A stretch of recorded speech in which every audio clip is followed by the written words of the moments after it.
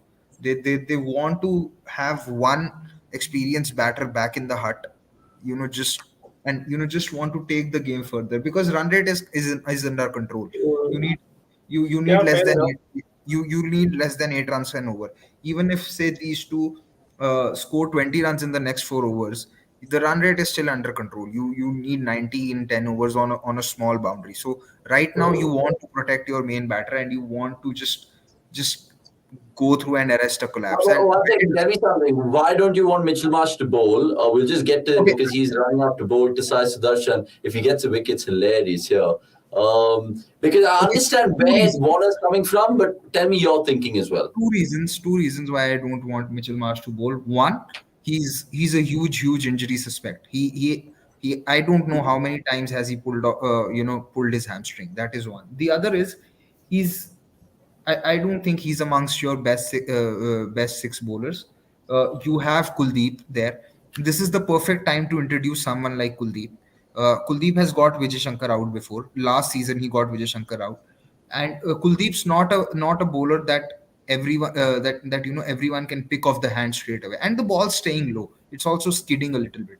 So I don't know why would you not get someone like Kuldeep on. Yeah, it's food for thought. That speaking of food for thought, so have you ordered your dinner? Because I think Anirudh needs to make that sub. And also, Gurkirat, no Sikh kebab for a Delhi win tonight. Because think about it, dude. It's in Firozshah Kotla. The crowd can be a little bit of making 12th man appearance types of things right now, given that 3 down. It can be a Delhi night saver.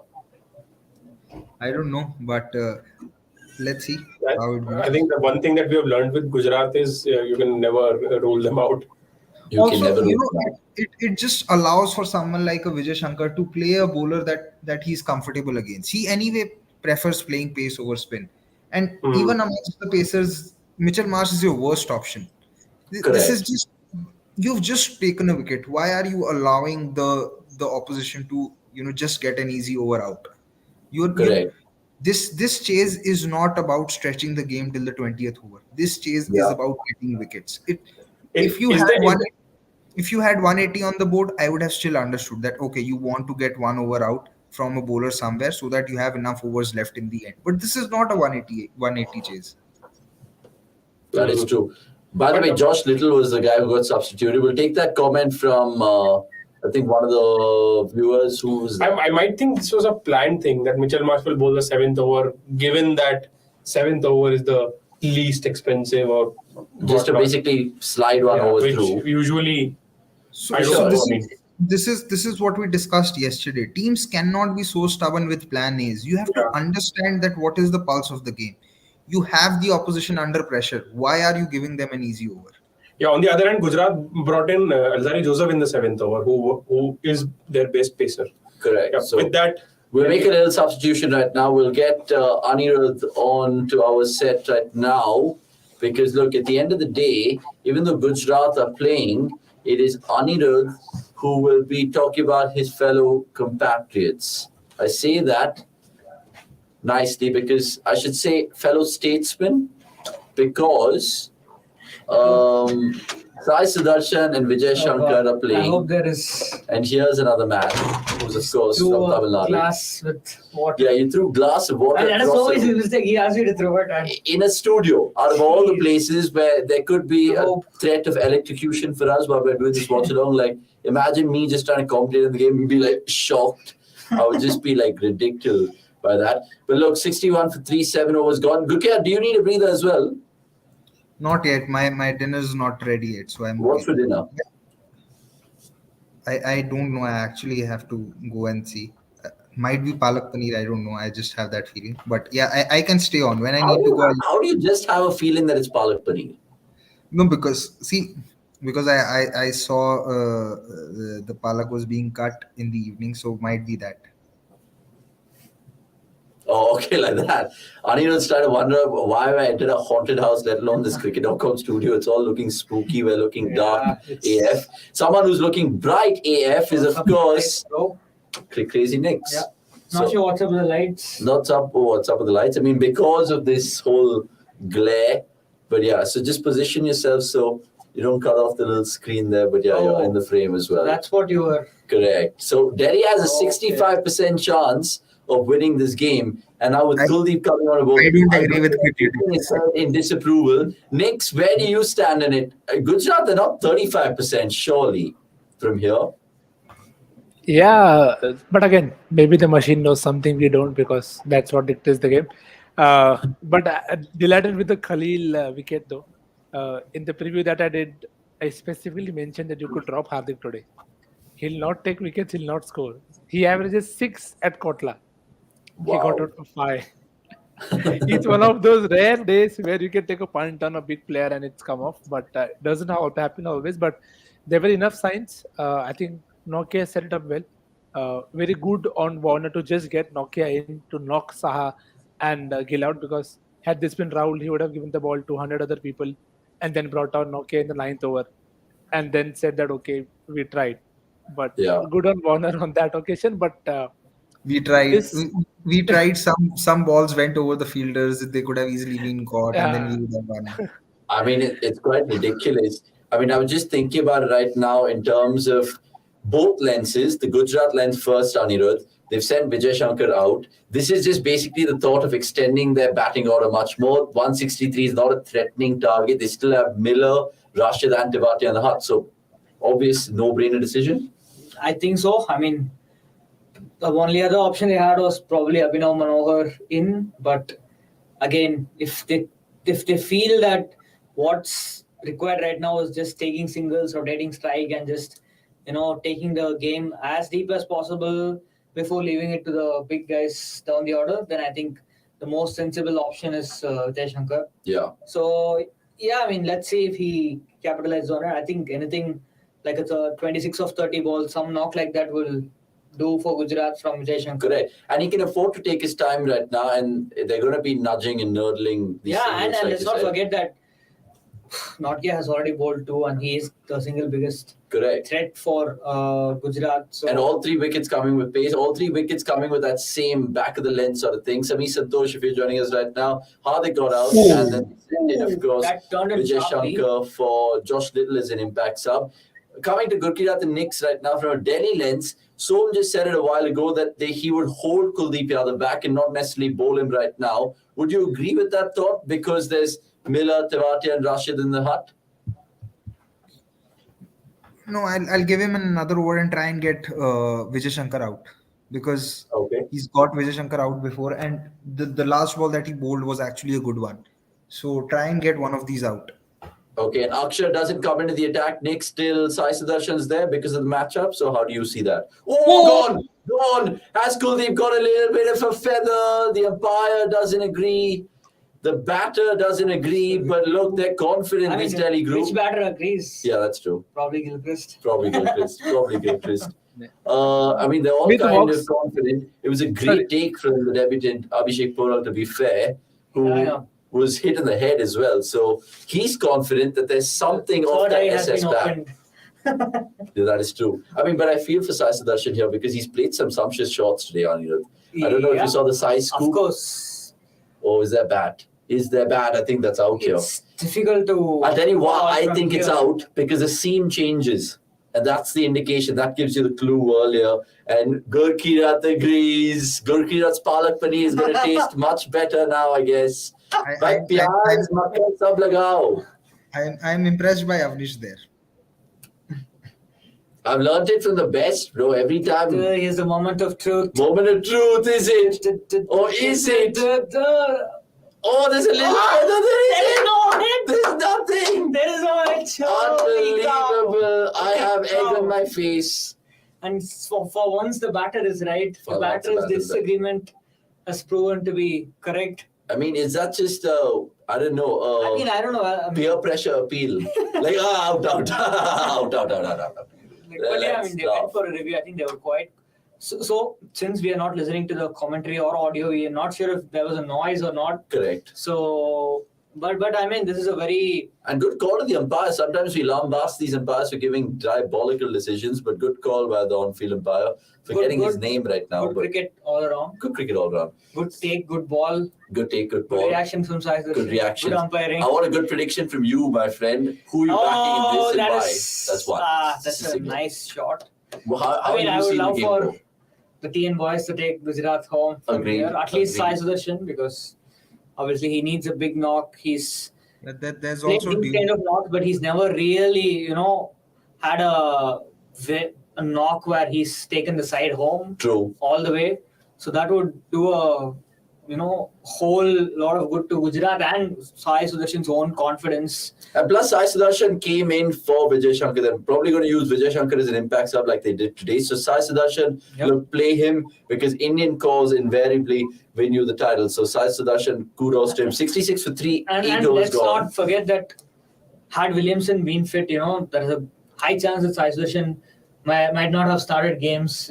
Maybe he would have been the impact sub, which Gujarat would have looked to use. Yeah. But now, rightly and deservedly, he's got an opportunity at number 3, which I thought he deserved from the start after what he did last season.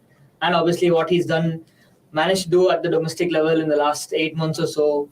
All formats for that matter, not just... Yeah, it's all kind of coming to fruition for him. And it's a good story. So plenty of upside for Sai Sudarshan. And given the fact that India need left-handers, we see Tilak Verma, we see Sai Sudarshan, it's hopefully good things But for them. I just want to draw a comparison, I think what Sai Sudarshan is doing in this match, what he did in the previous match, I think that's all Delhi fans expect from Sarfraz, right? Yeah, exactly. But he's not even able to do that for some reason, despite his glorious record in first-class cricket. And let's be honest, if you're someone who's been playing first-class cricket for 4, 5, 6 years, and then you average 70 plus, 80 plus at the level you played for India A, I'm sure that even though T20 might not be a cup of tea, you must at least be able to accumulate runs. 100%. Even if not consistently, every now and then.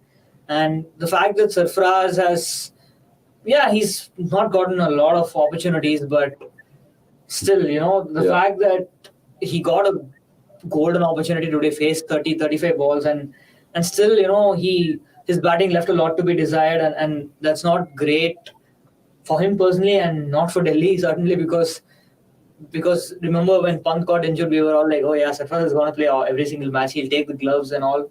But now with Abhishek Porel outperforming him, we are not even sure if Sarfraz will be in the team after 4 or 5 matches, Yeah. And it'll be the same old story. And I think I talked about this in an article before the IPL started, that if Sarfraz does not have a good IPL, I think there's a good chance he might get released and not get picked again in the IPL for a while. Because that's how this competition works. It rewards the guys who take the management things have potential and will perform, and it will just leave you behind if you're a non-performer. Yeah, and it's a cutthroat, like you said, completely agree. It's a nature of the beast, this IPL. Sometimes if you don't perform, you perish. We've seen that with multiple players before. And valuable points, because if Sai Sudarshan can do this job for Gujarat like he's doing, why can't Sarfraz? I mean, it makes you think about that story all the more. Getting back into the match right now, 66 for 3, 8 overs gone, guys. I'm just thinking to myself, Nix, if I'm a Gujarat Titans fan, I'm pretty confident. I know that the asking rate is just above 8 right now. There's Sudarshan and Shankar out there. And it just goes back to that, 6, 7, 8 that you still have in the camp in Rashid, Miller and Tabate. Not in that order, but you know what I mean. Yeah, of course you would, and that's what they've always relied on. Gujarat as a side as well. They are a chasing side. So they have been in such situations far too often in the last season as well. So they will definitely back themselves, which is where these two will be very critical. If they can keep the rate in check at all time, it will make Delhi make mistakes. If they get behind the rate, it will allow Delhi to use the bowlers that they want to. I still feel Akshar should be in the game, maybe next over, or maybe Kuldeep gets another one. I think Akshar should have come in this over. Yeah. I know Sudarshan's there, but I don't see Mukesh troubling either of these batters. Akshar might still have a chance against Vijay Shankar. So And yeah, see, but I think matchups are important, but you just can't go by them only.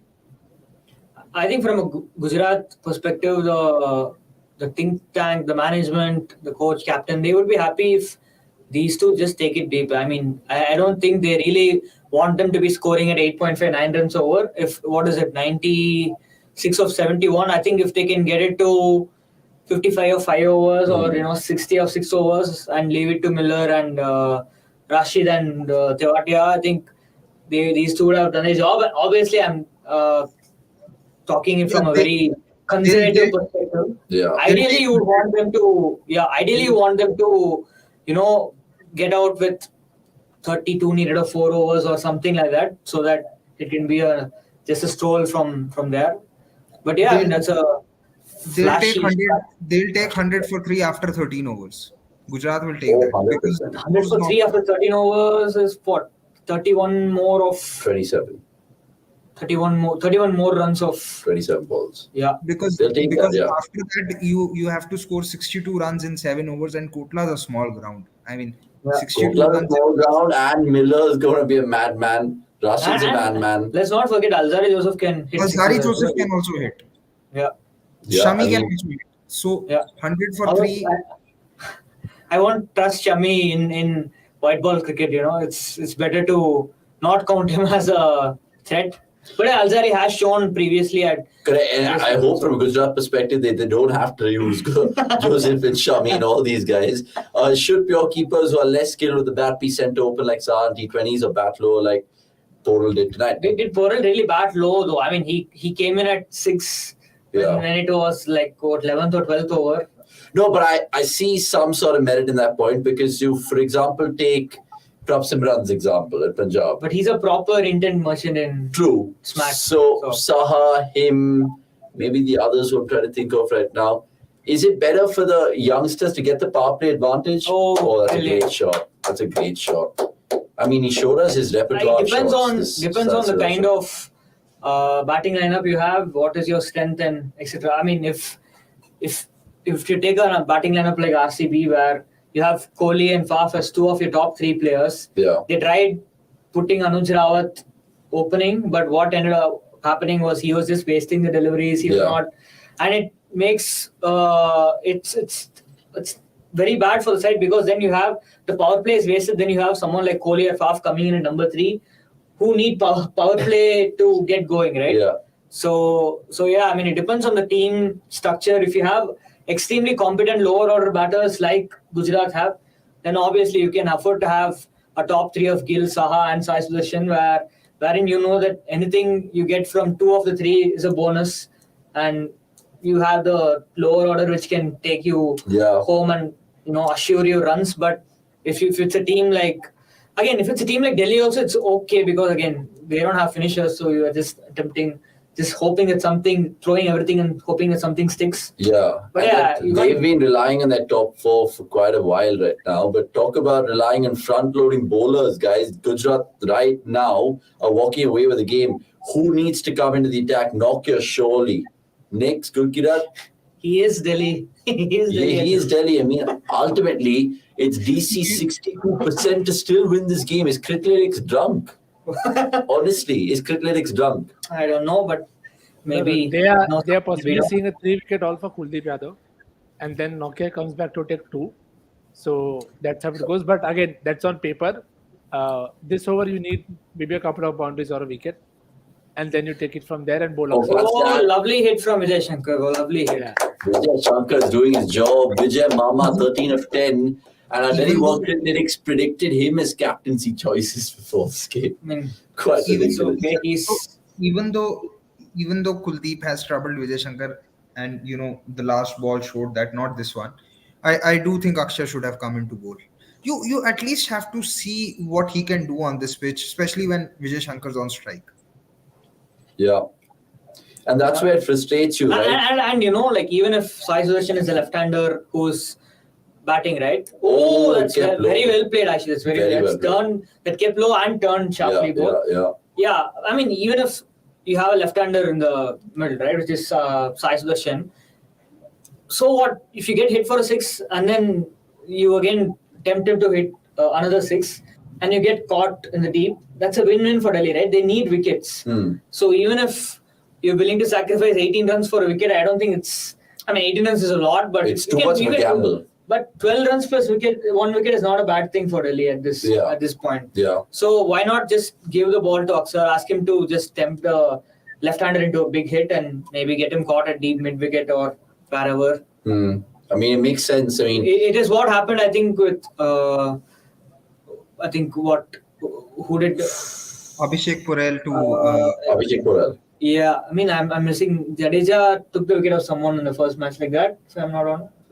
Yeah, for sure.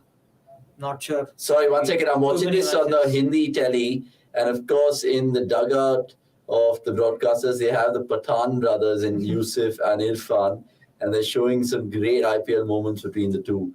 Irfan played for Delhi. Yeah, Irfan played for Delhi. He's played for many. He's played for Chennai as well, right? He was in the squad but never got a game. I think it was 2014. Yeah, I think RCB wanted a bit of an auction as well. So what is the context of the discussion in the studio? I'm just wondering. I'm guessing, look, that's what they're saying, right? Both their brothers are... Yeah, head-to-head between Pathans in the IPL. Yusuf won 10 out of those contests every time they met each other in terms of his brothers in the IPL. And Irfan just won 4. So, yeah. Maybe one day we'll see Ishan versus Abhishek. I mean, yeah. Is Ishan Porel got a gig in this IPL? He went unsold. Yeah, he's played in IPL before, one game. But yeah, Kuldeep's over comes to one game. He played one game for Punjab. It's that game where Punjab lost by 2 runs when they had 4 runs to chase against Rajasthan. Correct. Oh my God! The Kartik Tyagi delivery. Please don't remind me. Yeah, and for no fault of his own, he was out the next game. Yeah. That's tough. He was with Punjab for 3 seasons. Played only one. I think he's one of those players who can really feel hard done by. Yeah. I mean, come on. For the kind of teams that Punjab fielded, right? Yeah. It's ridiculous that Porel just got 1 match in 3-4 years, I guess. It's just. I was shocked that MI did not bid for him. And they can still get him as a replacement for Bumrah. That is true. No, Sandeep Warrior has been named, right, as the replacement. For Bumrah? I think so, yeah. Wow, that's insane. Sandeep Warrior from Kings to KKR. But yeah, I mean, they have Jai Richardson's replacement yet to be. 1 second. This will be upsetting Gurkirat even more because Mitchell Marsh is going to be bowling another over. Gurkirat's like, where is Akshar? Akshar ko kidhar hai? Kidhar hai Akshar? And he starts off with a wide, which will frustrate him even more. So, I mean, I think Warner is like so used to... You know what is the worst thing that could happen? About him taking a wicket. Mitchell Marsh taking a wicket. Nikhil can guess. Fantasy something. I don't know. No, he'll pull up and go back to Australia. Oh, I mean, yeah, you remember the last time where he twisted his ankle as well.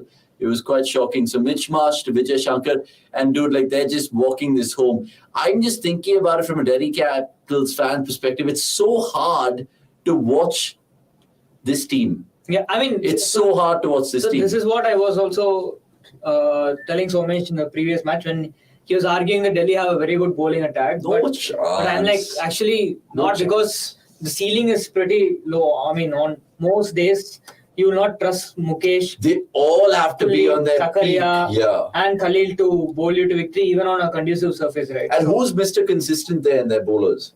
You name one consistent bowler, I'll be like, yeah, sure. I mean, I think it's just not good.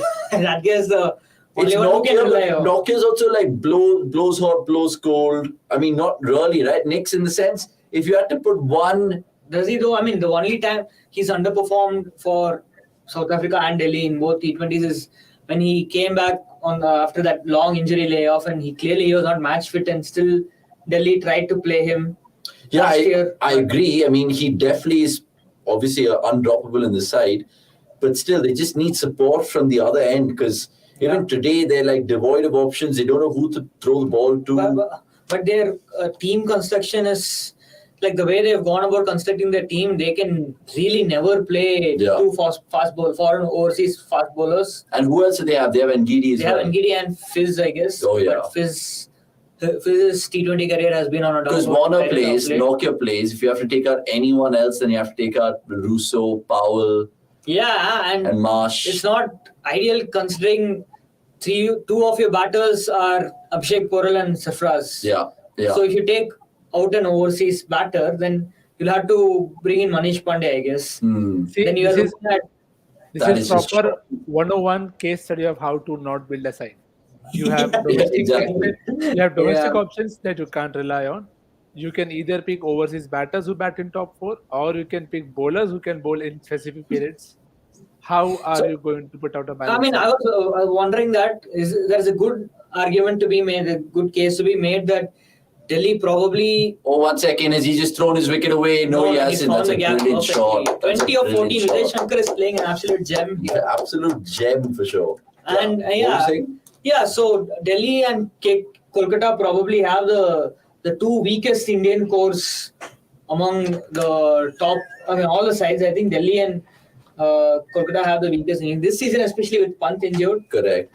And it just feels that even though they have a very solid Indian bowling attack, it feels like there is no X factor over there. You know, like you expect, like if Punjab have an Arshdeep over there, there's no one in Delhi equivalent to Arshdeep. I won't put Kuldeep on the same in the same category as Arshdeep for no chance. I mean, sometimes it makes you think about Delhi, and I said this earlier in this watch-along, guys. I'll correct myself right now because I said on record, if they had Rishabh Pant, they'd maybe contend for top 4. I'm sorry, even if this team had Rishabh Pant, they are absolutely a far stretch, streets away from winning an IPL or even contending. And I shouldn't be a fan saying that because my team hasn't won an IPL. Clip this. If Delhi go on to win the IPL, I will... You can clip it. But Gurkirat will agree with me as well. Like Gurkirat's already tweeting saying Mitchell Marsh. So he's got MMMC. If you guys know, you know. But I'm shocked that, first of all, Mitchell Marsh is bowling. And second of all, he's bowling over Akshar. I mean, it just makes no sense to me whatsoever unless and until Akshar is injured or something. So I understand matchups, right? I'm not someone who says matchups are overrated. But you also have to use your brains and see the quality, right? There is no way Akshar is like bowling Mukesh and Marsh, 3 overs of them to this pair is better than bowling Akshar on this pitch where the ball is keeping low and skidding. And again, I hope that, they might perform poorly, that they'll do badly. But what I don't expect them is that they don't shock me with their lack of intelligence. But the bar is too low and they still keep beating that bar. And it's really surprising because you look at this Delhi team and what they've done in the last 2, 3, 4 years maybe in the IPL, and they've actually kind of been on an upward trajectory. It's just shocking in the last couple of years. They've not been. I will not agree that they have been. Because if you look at the points table, I mean, essentially they've kind of always finished well, right? I mean, last year they missed out on the playoffs by a whisker, thanks to Pant not taking a again, Vijay Shankar. Vijay Mama is taking it on right now. Best impact substitute of the tournament so far. No, that has to be Krishna Gautam. 1 ball 6. 1 ball 6, but this is a match-winning hand. This is brilliant. I mean, I can't disagree with what Anirudh's saying. I mean, Gurkirat a while ago said they will take 100 for 3 in 13 overs. Then 95 for 3 in 11.1. So Vijay Mama and Sai Sudarshan are doing a great job out there. And it's almost again, Anirudh, Knicks, Gurkirat. Gujarat are winning with random people coming to the fore. You never know who's going to hurt you.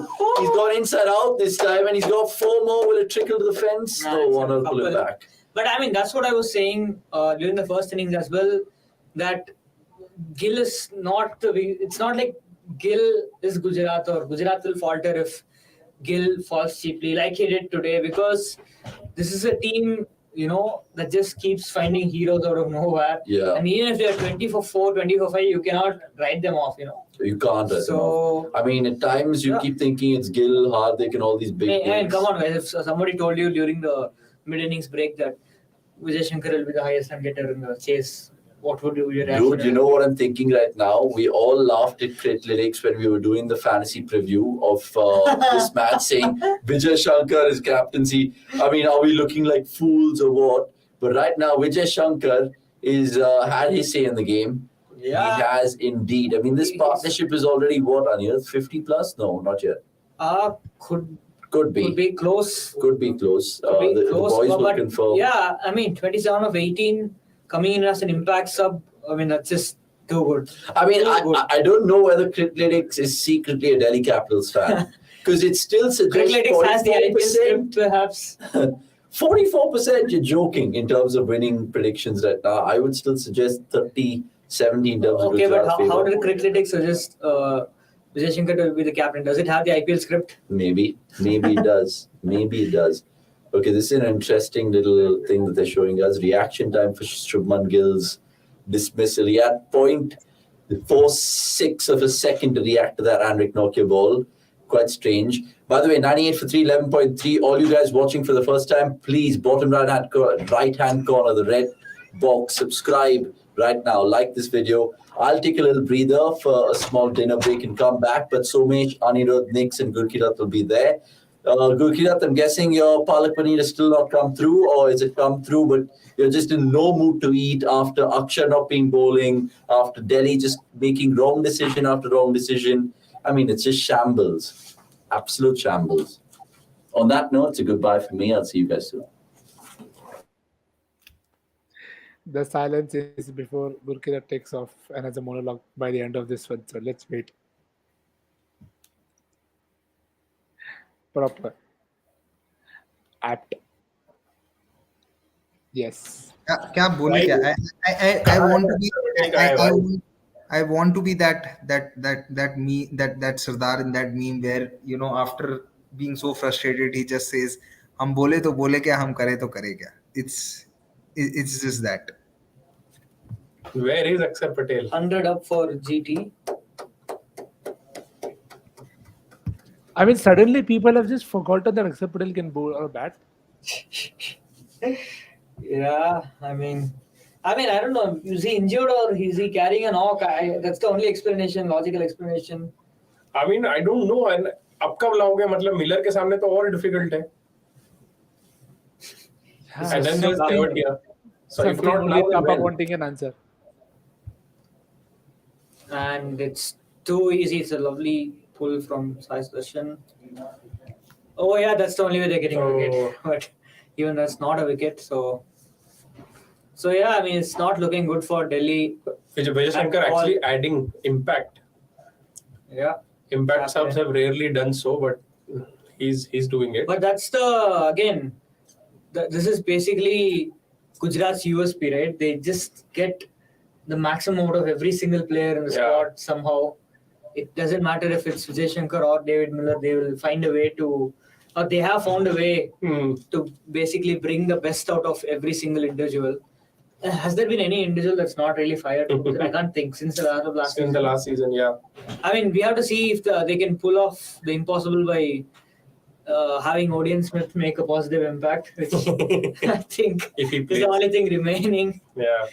Do not rule it out at a small venue where the ball is flying for fun. He could take a 3 for and score a 40. Chinnaswamy is well. Odean Smith is gone.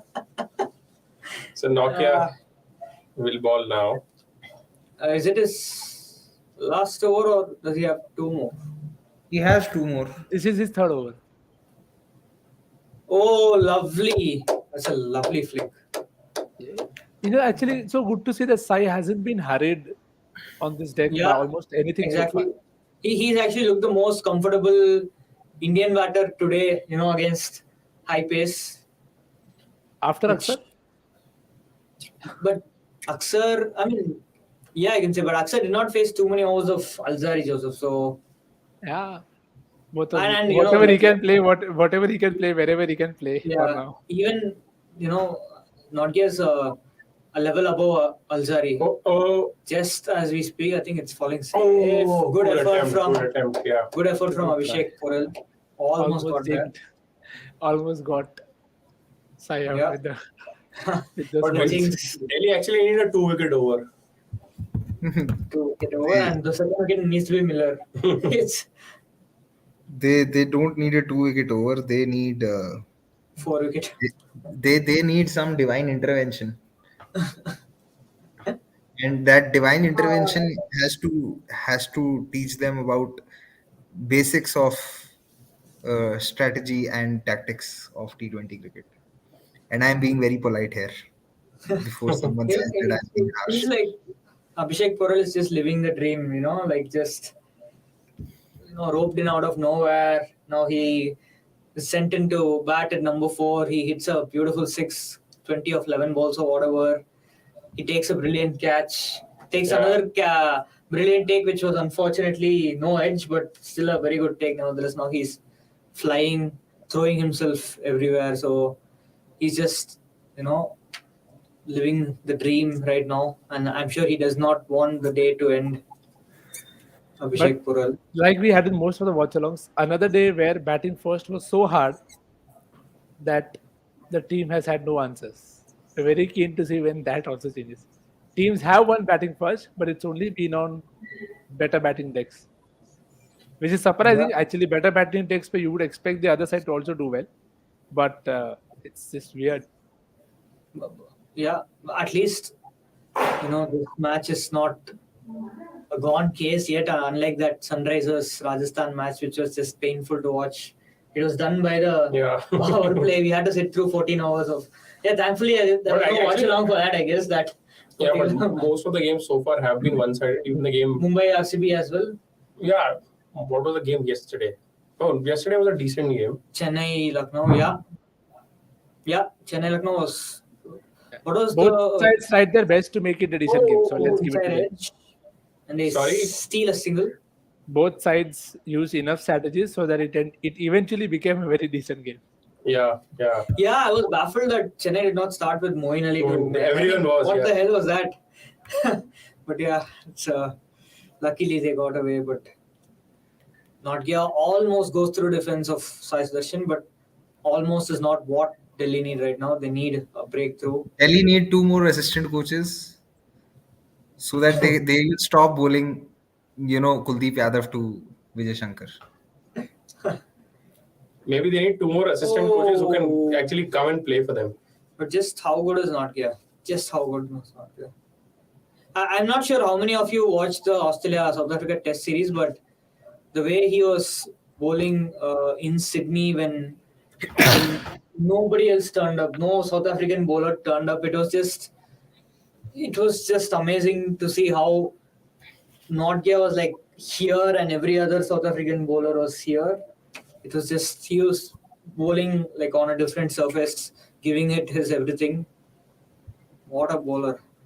Yeah, but I think that's what you do. You get with a lot of pace and good control. No? There are very, very few people who can control the pace that they have. It's just him and Mark Wood right now, I guess. Yes, exactly. Yeah, even if you see KG has gone off the boil a lot now. I don't know why it isn't always talked about, but his our television have gone off the boil. Blacked out for a couple of seconds, but thankfully we are back. This is now just Mitchell Marsh is pulling third. Mitchell Marsh is getting a third, or are Delhi trying to break Mitchell Marsh? Sorry, no. I have one question. Is this T20 cricket? Are we watching something else? या अक्षर को ठाकुर कर दिया है. This is why I said I need 12 functions on the remaining Delhi game days. They're just like milking. I keep saying this. Losing is one thing. You can lose because the opponent can do better. You can lose because your execution can go wrong. But you should not be losing because you're stupid. And it's the same level of stupidity repeated every game, every season. Yeah, I mean, sorry. I think Shubh's birthday today. So much he needs an extra off after watching this. I cannot fathom how he'd be fuming right now. Like Gurkit's point reminds me that one thing I noticed about Kolkata last season, and maybe it will be true this season as well, is that even if they lose, right, it almost like they throw a punch before losing. They never just. There is the wicket. Oh, it is out, dude. Come on. They'll definitely review this. That is out. Oh, is Marsh the captain?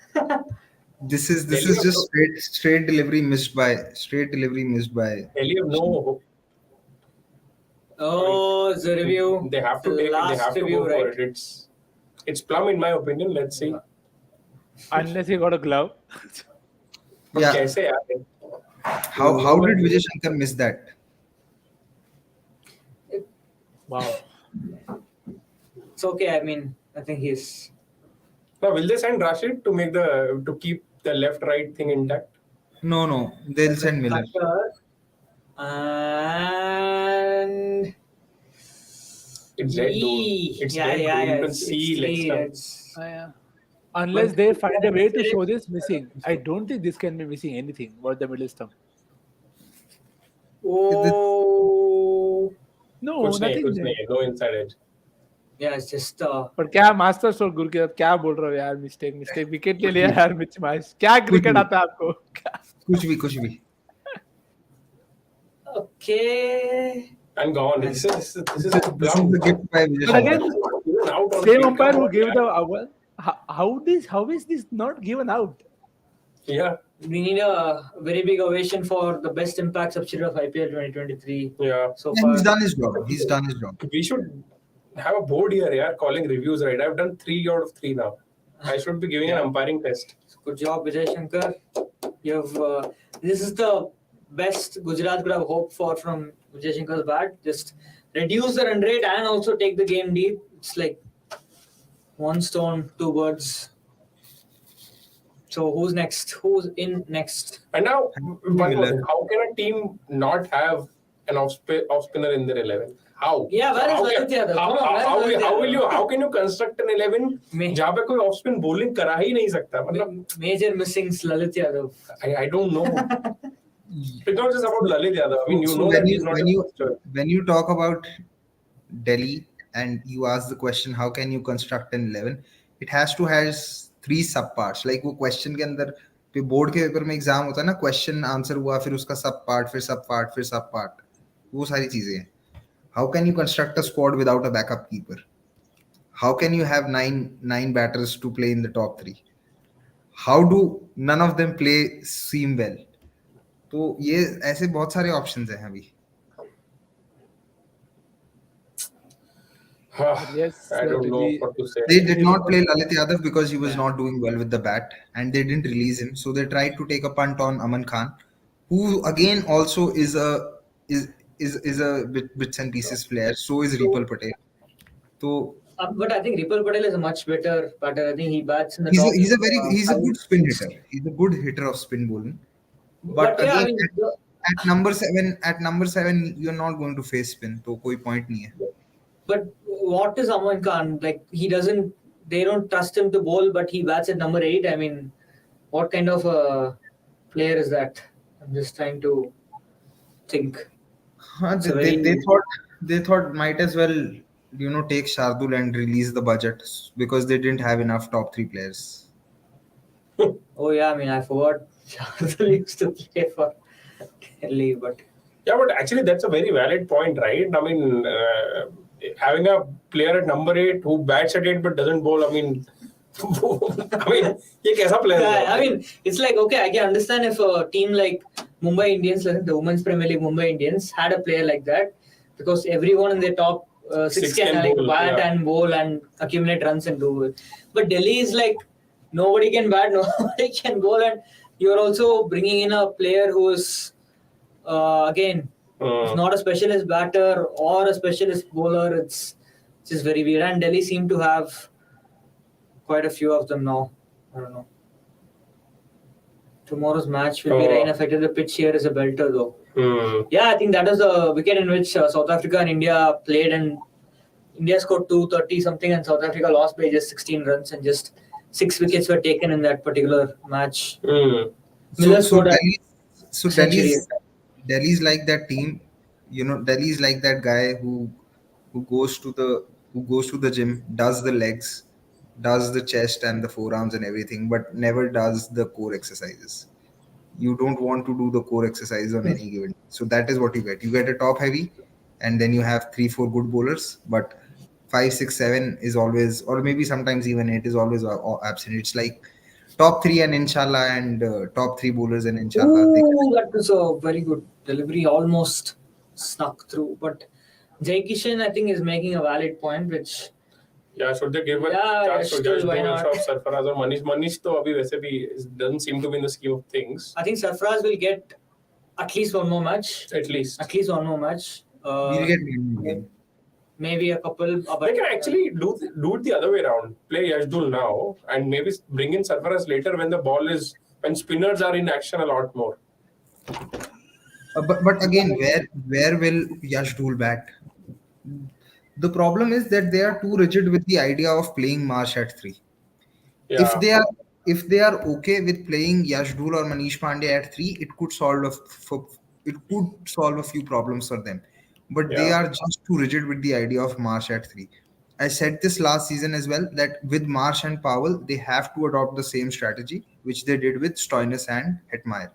Have one of them at 5, the other at 6, and then sandwich your two inexperienced Indian batters between between Shaw, Warner at the top, and then Marsh and Powell at 5 and 6. One of them would have been Pant, so you essentially needed to fit in one inexperienced batter. Now you need to do two, and who you want to go with is something that. Yeah, man. But just to think about it, from Dhawan, Shaw, Iyer, Pant, Stoinis, Hetmeyer, Delhi lineup it's a drastic change, right? I feel all Delhi fans. Yeah. But I mean, yeah, this is why it's totally justified that people are outraged over the mega auction concept because all the teams are struggling and just this Mumbai and Delhi newbies are given a free run. Yeah, because but Delhi have themselves to blame for it. Of course, yeah. I mean, at that point of time, see, when they released Dhawan, it's not that Dhawan has set the stage on fire, so it's okay.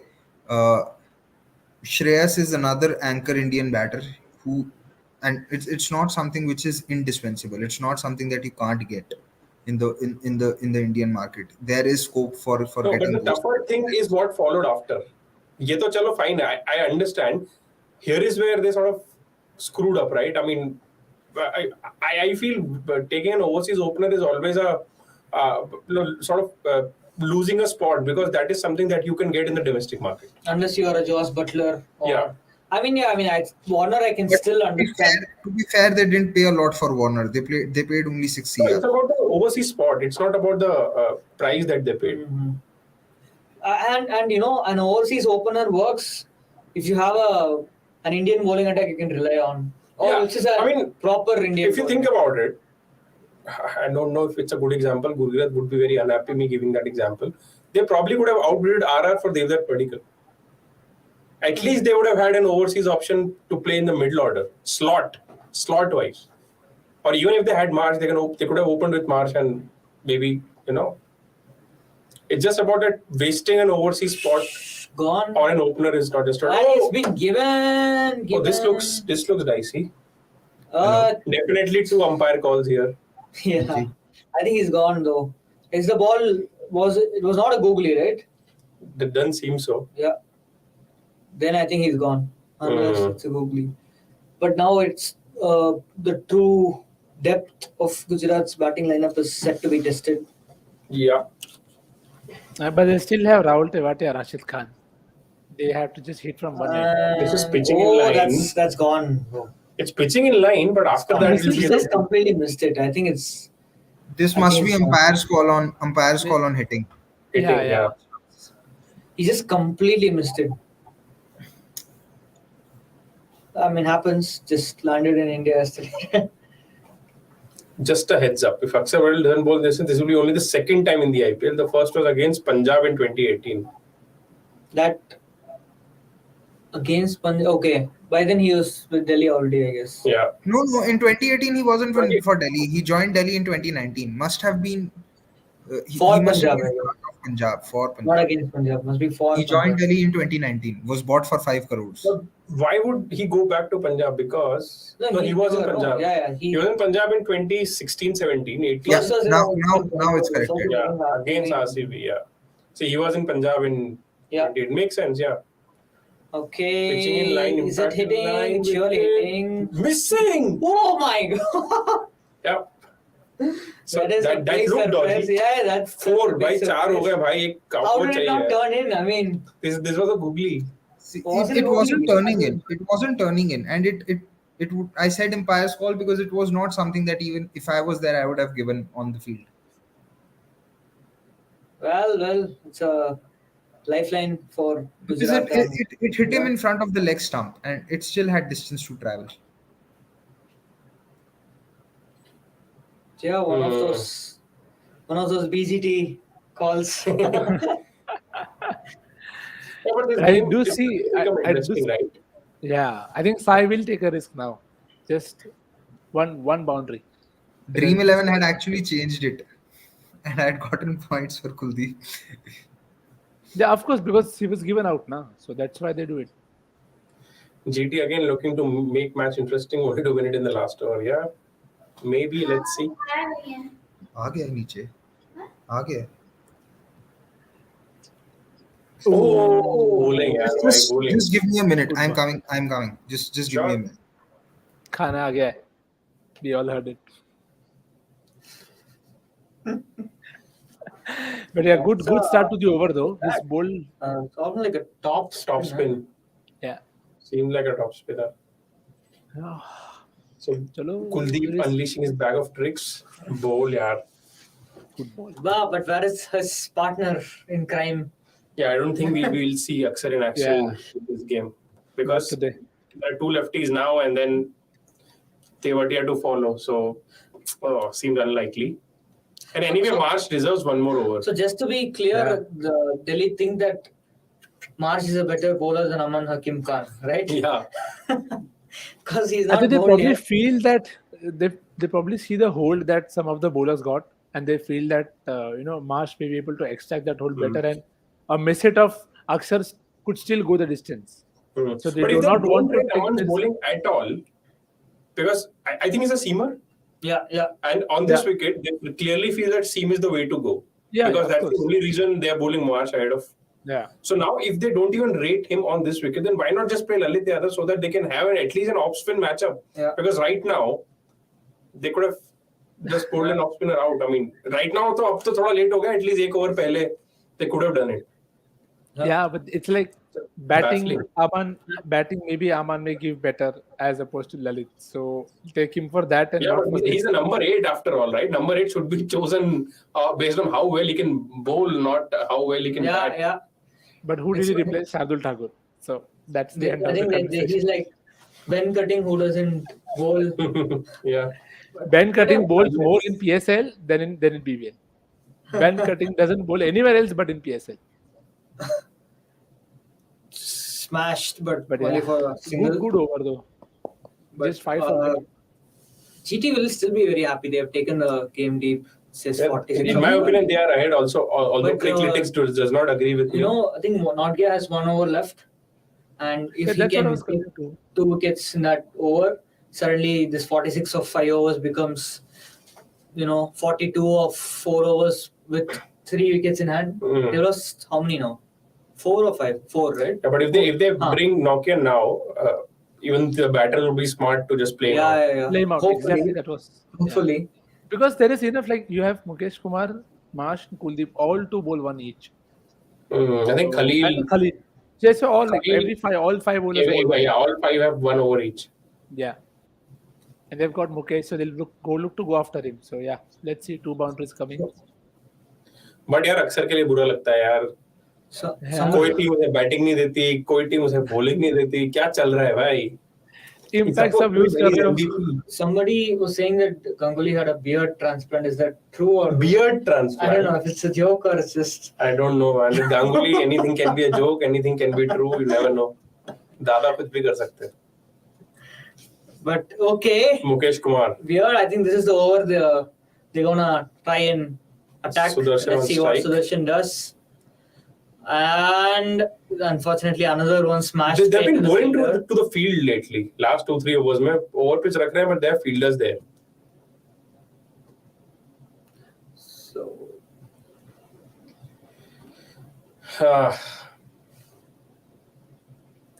But do you feel Delhi are in front, Nikhil? Throwback like to- Cricketcomtv? This is that match I was talking about. I think this was where Unadkat also he played a very good cameo. Yeah. Coming to Crickletics, I think they are. I trying to find a reason, but Hmm. I think they don't know what Neraji and that Juju or whatever you want to call it is, because this is more doable than not doable. 44 from 28 with 6 wickets in hand, but I don't know. I'll This probably give match is that going late percentage for to him, GT. right? Oh, I just realized it's already 11-5. Yeah, I think they've So, not used. I don't think they've used the over bit at all in any games. About mhm. if you don't bowl the over in time, you have a fielder in. And then 4 hours. Every match has gone 4 hours, right? Yeah. Irrespective of whether it's been No, one the one side, game one finished. side.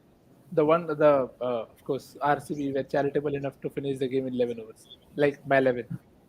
I would never. I mean, I'll never forget that Mumbai Punjab match 2 super overs. I think it ended at 12 Oh, something. yeah. Yeah, It man. was- But at times it felt worth it. Malab, you don't get 2 super overs. You don't get 1 super over. Getting two, yeah, and that was probably the best I've seen Shami bowl in years, or yeah. like Yeah. decades in T20 cricket. Because Unfortunately, I Centuries. think.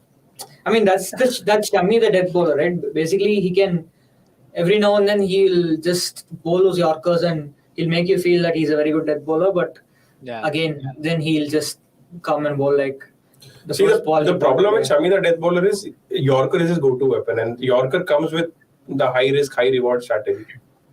No, he bowls Yorkers when he knows batters are not going to Oh, hit him. smashed! 6. I mean, come on, that is a ridiculously good shot. I don't think there was anything wrong with the ball there. It's just yeah, decent Right. ball. But Miller is in form. that's again thanks to Gujarat for turning his form Yeah. around last year. Now Crickletics is giving 47%. I still think it is 15% too high, at least. What the? Hmm. By the way, there was, I don't remember when India were all out for 36. Crickletics was still giving India a 15% chance. Oh. I remember because I had tweeted about this.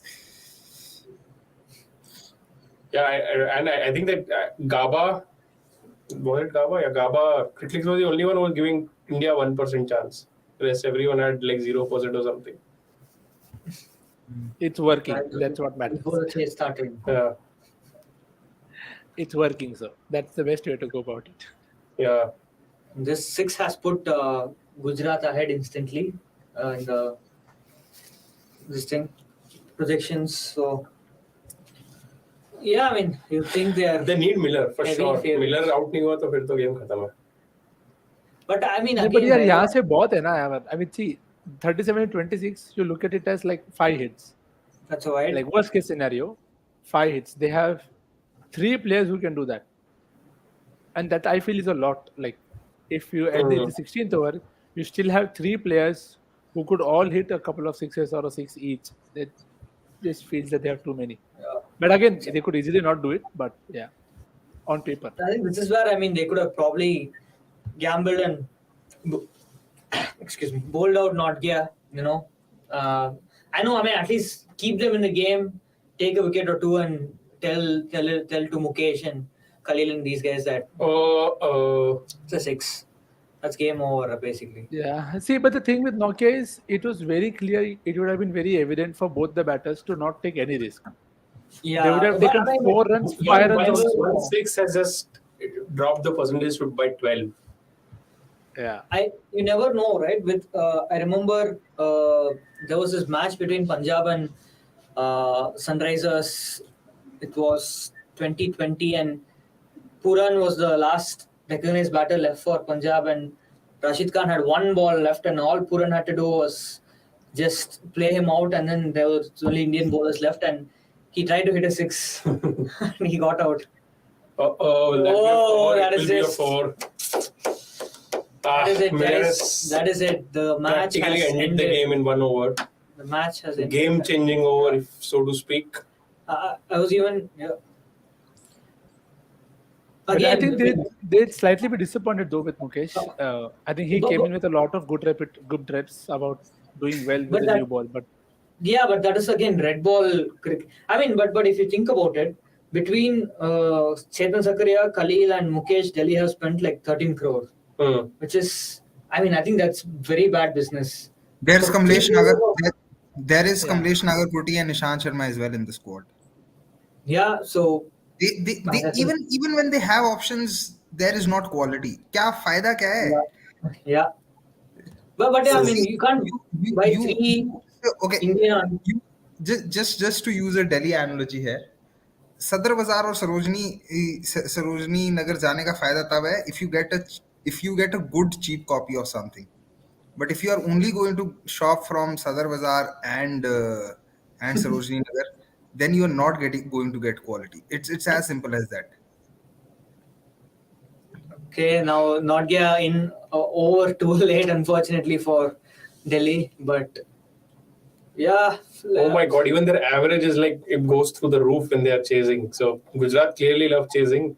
Teams facing Gujarat first of all need to win tosses. And put them into bat. Even yeah. that is more important. Bat up as well. Ki bhai toss jeet ke you can opt to bat first. Like idiots. I can't. How? What? And no one was talking about it.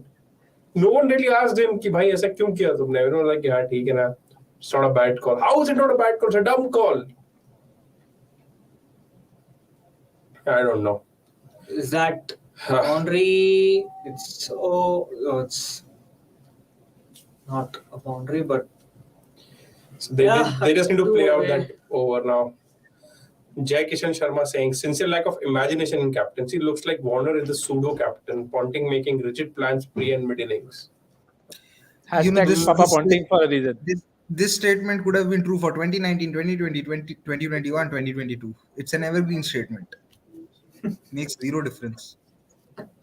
yeah. So if Ponting is captaining, then you expect better.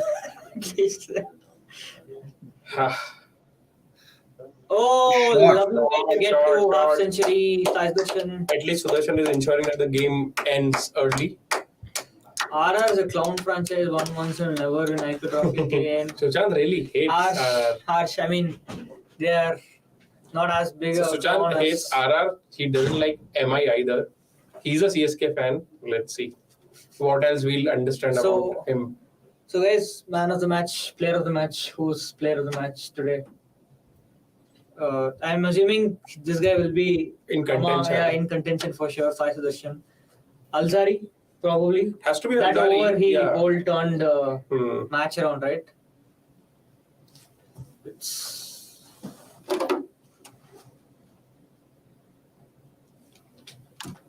yeah. But yeah, Alzari RR. and, yeah, it's between Alzari Joseph and Sai Sudarshan. Sai Sudarshan. And I Yeah. think they will give it to Alzari Joseph. I think they'll give it to Sai Sudarshan. Yeah, Yeah, it's really the good. batting bias is very evident. Yeah. But so far the calls when it comes to giving the player of the match have been good. I did not expect Siraj to get the player of the match award in that Mumbai Bangalore game. Oh really? Didn't it go to Faf, right? Faf? It did go to Yeah, Faf. I think it was Faf. Okay, I might have got that wrong. Siraj won one of the 20. Yeah, I was surprised it didn't go to Kohli. Because I would have guessed that they'll give it to Kohli now because he's finished the chase. Yeah, I thought that they'd give it to Kohli, but Oh, so Sushant is an MI fan. Can we have that comment, please? I want to read it.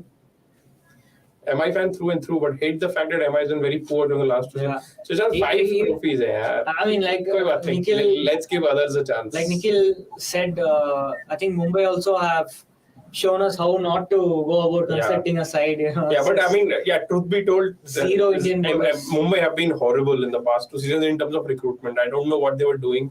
How can you buy Cameron Green for 17 crores and then celebrate? High shot. I think that's six. That's 6. That's 6. In angles पे हमेशा ये सब 6 ही होता है. So Sai has These are like pockets. proven to be the best Indian batter against high pace today. Yeah. In a match that featured Shubman Gill, Sarfaraz Khan, Prithvi Shaw. I think he is proven to be the best batter against high pace. I mean, we don't have to even Yeah. call Indian Oh yeah. Actually, So far only Ruturaj, Tilak and him have done well. yeah. Did Tilak never face high pace? I mean, Siraj and who was Akashdeep Yeah, and Topley तो इंजर हो गया था. yeah. I just I just want Miller to score 10 runs. Come on, Sai Sudarshan. 10 runs. Why? Yeah, just 10 runs. So will Aksar finally get to अच्छा bowl? Fantasy team में कुछ किया है क्या? क्रिकेट में अच्छे फैंटेसी खेलने लगा भाई. थोड़ा बहुत निखिल से सीख रहे हैं. Actually, it's a group fantasy game. We have a WhatsApp group. So I'm on 4. There are points for top 3. We're giving 9% chance to Delhi. Let's see. So It should be 0. So where Delhi looking strong for wooden spoon. Yeah, I think Delhi, Mumbai, Kolkata are like top contenders now for the wooden Let's I think hold back on Mumbai. At least they have individual quality to win them. Not on the bowling front, but still like yeah. No, Yeah, there is, in my there opinion, is- the player is playing after 12 months, right? I mean, you can't just expect him to do the same. And he won't play 14 matches for For sure, they can't. Right. So yeah. I just want this to be done in this over, dude. What? जल्दी खत्म करो यार, हमें भी जाने दो. Ridiculous. There's a possibility that this match will end in 18 overs and still it would have gone till 11:20 p.m. That's just absurd. I think we should just assume that Butler 11:30 तो हो गई होगा. इससे कम तो. Butler tweeted yesterday that speed up the game, guys. Yeah, and he had a very good quote as well. That change ends only after like 5 more balls, and that's all. Referring to the 100. Wide and there goes Gurkirat's. No, he could still hit two sixes. Yeah, that's he hit 2 sixes, what he's so. going to rely on. But I think the way they're focusing on Sai Sudarshan right now, I think they have already said to give him the Man of the player of match. the match. Player of the match, yeah. I'm hoping at least something goes my way. If not the Yeah. actual result, Like- then the Dream 11 result. What we were saying earlier in the chase that this is all Delhi expect from Sarfaraz to do what Sai Sudarshan has done. Yeah. Today. That's it. You know, That nothing. should be 4. That's a boundary. Chalo. Okay. 5 points. Bas. Now in full toss, hit over long ball. Yes. So Delhi on their way to become the first team to lose 2 games on the trot. They must be hoping that there are others as well. Whose money you KKR KKR? So your money is on KKR. to lose 2 in a To row lose again. 2 in a row, yeah. Yeah, and Mumbai also. Mumbai are playing Chennai, by the way, in Wankhede. Who are Hyderabad playing? Hyderabad, they Lucknow. I am not. Are they playing Lucknow? No, Lucknow. Are playing, Lucknow. They're playing Lucknow. Yeah, Lucknow can do. Lucknow are like they can beat anyone and lose to anyone. They are like right now the broadcasters are just showing the game day after. Nobody is even Yeah, bothered exactly. about the game which is tomorrow. Punjab, Rajasthan. What the hell? Because they know na बारिश होएगा. Who are the teams playing day after? Go ahead. KKR and RCB at Eden Gardens. And trust me, this could be one game that KKR would love to play. As of now, RCB have no high-end pacer to bother them. Siraj can have his spell, but uske alawa, if you see, there is no out-and-out pacer that can bother KKR. Yeah. So Yeah. that should And be a I good just- game if they get a good start. And Naren, I think what I think for for Naren? starters they would want to chase Of like course. every other team in this tournament. And of course, Russell loves playing Bangalore. So Naren loves playing Bangalore. They find a way to give him runs. They bowl Dan Christian to Sunil Naren. How can any team do that? yeah, that Sharjah match. Yeah, that one Sharjah. I mean, that's the shocking. 4 needed. Gurkeet wouldn't want Sai Sudarshan to hit a 4. Yes, So single मिल गया भाई. Miller boundary मार दे अब तो Not कुछ for हो जाएगा. Mukesh Kumar's over. I got sure the way he reaches 50 would have gotten the praise. Tanmay, it would all have dependent on Very whether sorry. he was there to finish the game like he is right now. And I think with the ease with which they have chased this, I even take out a couple of boundaries out from Mukesh Kumar's over. They But would have Mukesh still won. was smashed by Miller, right? Not Sai Sudarshan. So Yeah, that is true. yeah. A 6 from Miller, even a 6 from Miller would really help at this point of time. Even a ठीक है ना, boundary long shot. Ball के ऊपर 6 मैं बोल भी रहा हूँ किधर मारेगा, मारते भाई आउट सारे ना हो लोग जाए six। उस चक्कर में. अबे सिंगल Single. चलो कोई बात नहीं. Single. Keep the Retaining strike. strike. Retaining strike. ठीक है अगली बॉल पे मारना. Right arm. bro, you Yeah, forgot I think right arm very quick bowler. Right arm बहुत he Tej could, bowling. yeah, he could get Diti stumped, that's for sure. So you Who think Miller else? will take a single and give a strike to Sai Darshan to finish off Now the... Delhi. So luckily was I'm not bowling. going. I will not be able to watch the next Delhi game अरे एक event का बंदोबस्त हो गया लगता है। because कर लिया। बैठे बैठे जुगाड़ कर लिया।